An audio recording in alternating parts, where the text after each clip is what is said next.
monomial. So that is our objective for today. First, we're going to take a look at the monomial times the polynomial, and all we're using is distributive property.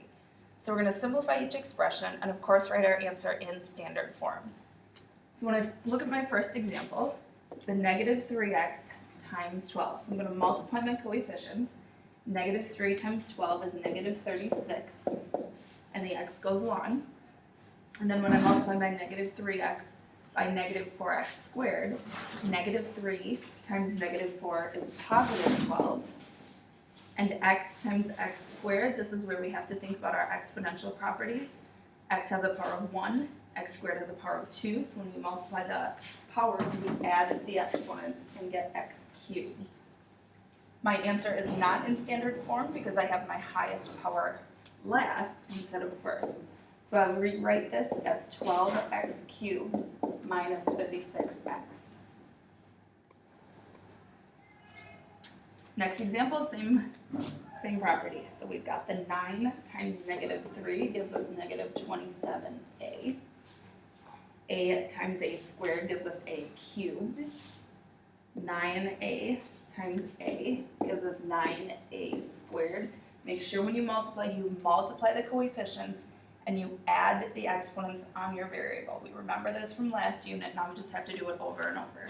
And then 9a times negative 5 is negative 45a. Checking my answer to be sure it's in standard form, I have my powers decreasing 3, 2, 1. And our last example, m squared times 4m to the 5th. We have 4m to the 7th. Be sure you add the exponents, multiply your coefficients. M squared times negative 8m cubed is negative 8m to the 5th, adding those exponents. M squared times m is m cubed, and m squared times 7 is 7m. Sorry, 7m squared. And checking my answer, my exponents are in decreasing order, 7, 5, 3, 2. So I have my answer in standard form. Next, we're going to take a look at simplifying expressions when we have two distributive properties, and then we're going to have to combine some like terms as well. So my first example, I only distribute the 2d to what's in the parentheses after it. So 2d times d gives me 2d squared, and 2d times 1 is 2d.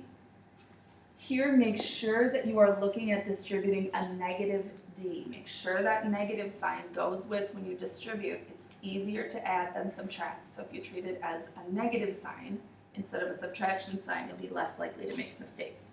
So negative d times d is negative d squared, and negative d times negative 1 is positive d. So now I take a look and see if I can combine any like terms. I want my answer in standard form, so I'm going to start with my highest powers. I've got 2d squared minus d squared gives me d squared. And 2d plus 1d gives me 3d. Next example, again, distribute through each set of parentheses. So I have 12c cubed, adding those exponents, minus 42c. Again, I want to distribute the negative c. Negative c times 8c is negative 8c squared. And negative c plus times 2, is negative 2c. So then I'm going to check for any like terms, and I want my answer in standard form. So I've got my 12c cubed that has no like terms. I've got negative 8c squared that has no like terms. And my negative 42c minus 2c, they have the same sign, so I actually add them together to get negative 44c. And my last example, distributing my x, 3x squared plus 5x. This is positive, so it's a little easier to distribute. 4 times 9 gives me 36, adding the exponents, x squared, and 4 times 8 is 32.